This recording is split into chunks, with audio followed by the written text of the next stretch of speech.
हाँ, आपने सही देखा, एक चिकन को चलती हुई प्लेन के इंजन में डायरेक्ट फेंक दिया गया। ये सुनने में काफ़ी शॉकिंग लगता है, राइट? लेकिन ये तो सिर्फ एक ट्रेलर था।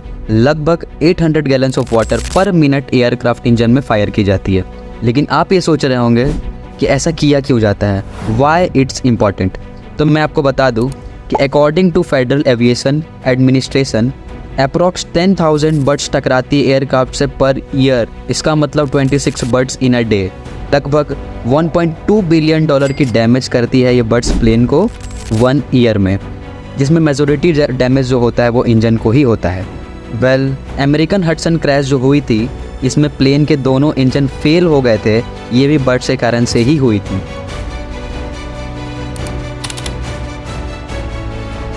On board. The FAA says there's at least a preliminary report, presumably from the airplane itself, of a bird strike right after takeoff. Now, we don't know if the bird hit one of the engines or if perhaps the bird hit the cockpit glass, but either of those things on takeoff can be a very, very problematic event. तो इन सब चीज़ों से बचने के लिए chicken gun से chickens को काफ़ी स्पीड में फायर किया जाता है चलते हुए इंजन में, ताकि देखा जा सके कि इंजन कैपेबल है या नहीं ये सारे सिचुएशंस में। बट बहुत सारे जो मॉडर्न एयरक्राफ्ट है वो आराम से बर्ड्स को इंजेक्ट कर लेते हैं और उसी तरह से घूमते रहते हैं जैसे कि कुछ हुआ ही ना हो। लेकिन अगर बर्ड स्ट्राइक से इंजन का ब्लेड या और कोई बड़ी चीज़ टूट जाए तो इस केस में इंजन शट डाउन हो जाएगा। बट प्लेन को सिर्फ बर्ड से ही प्रॉब्लम नहीं है।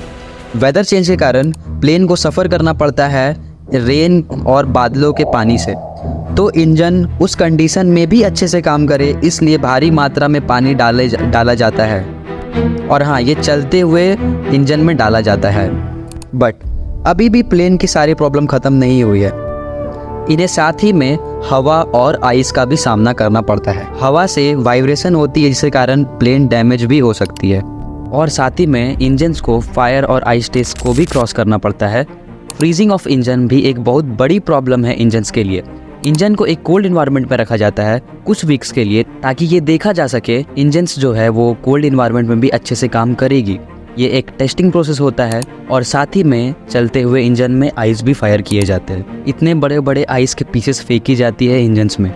इससे पता चलता है कि इंजन्स आइस को इंजेक्ट करेगी या नहीं, कंटिन्यू चलेगी या नहीं। इसी तरह से फायर टेस्ट भी किए जाते हैं जिसमें इंजन्स को काफ़ी गर्म इन्वायरमेंट में रखा जाता है।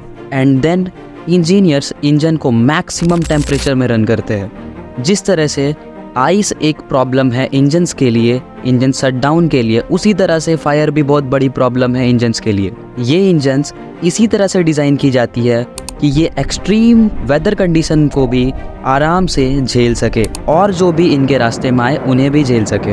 हाई एल्टीट्यूड्स में भी इंजन अच्छे से काम करे, इसलिए इंजन्स को एक चैम्बर में रखा जाता है जिसमें ये देखा जाता है कि इंजन्स हाई एल्टीट्यूड में भी अच्छे से काम करेंगे या नहीं। इस टेस्ट को एल्टीट्यूड टेस्ट और वैक्यूम चैम्बर टेस्ट भी बोला जाता है। इस टेस्ट में इंजन्स को वैक्यूम में रखा जाता है और रन किया जाता है। इंजन्स की एक एबिलिटी होती है जिसमें इंजन रिवर्स थ्रस्ट दे सकते हैं, जो कि लैंडिंग के टाइम पे काम आता है, जिससे कि प्लेन को स्लो डाउन किया जाता है। ये एबिलिटी सारे इंजन्स में होती है जिसको लैंडिंग के टाइम पे यूज़ किया जाता है इंजन को स्लो डाउन करने के लिए। लैंडिंग अच्छे से हो इसलिए सारे इंजन के रिवर्स थ्रस्टिंग अच्छे से काम करने चाहिए।